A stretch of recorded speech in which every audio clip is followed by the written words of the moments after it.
The Xperia 5 Mark V, the newest iteration of Sony's sleek flagship smartphone and the Xperia 5 Mark IV's replacement, was just announced. The Xperia 5 line, which sits below the Xperia 1 Mark V and above the more affordable 10 series, offers many of the flagship features in a smaller body. Even though it is slightly less expensive than the Xperia 5 Mark IV's original RRP, this remains a high-end phone with a high €999 price. How do the two phones contrast then? Let's review some of the most significant differences. With its premium Android phones, Sony frequently prioritizes camera improvements, and the Sony Xperia 5 Mark V is no exception. The number of camera sensors is one of the biggest differences between the Xperia 5 Mark V and the previous generation Xperia 5 Mark IV. The more recent model actually gets rid of one, leaving it with just two instead of three. On paper, this might appear to be a downgrade, but Sony has increased the secondary camera's megapixel count from 12 megapixels to 48 megapixels and given it the ability to switch between 24mm and 48mm focal lengths by cropping into that high megapixel sensor.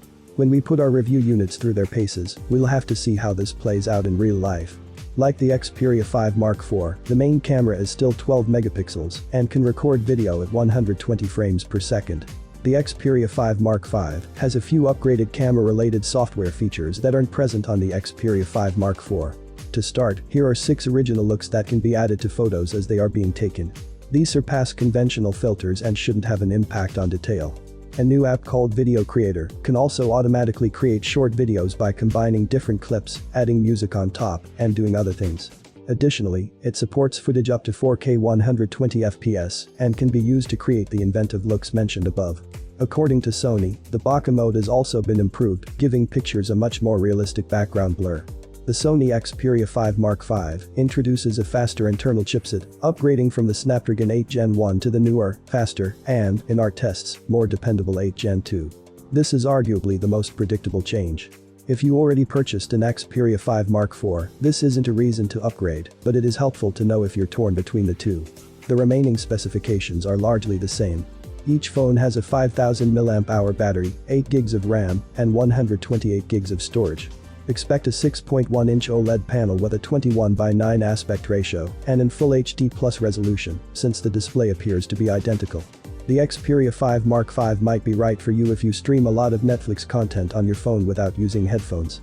In comparison to the Xperia 5 Mark IV, Sony claims to have significantly improved the front-firing stereo speakers on this device for a more dynamic and powerful sound.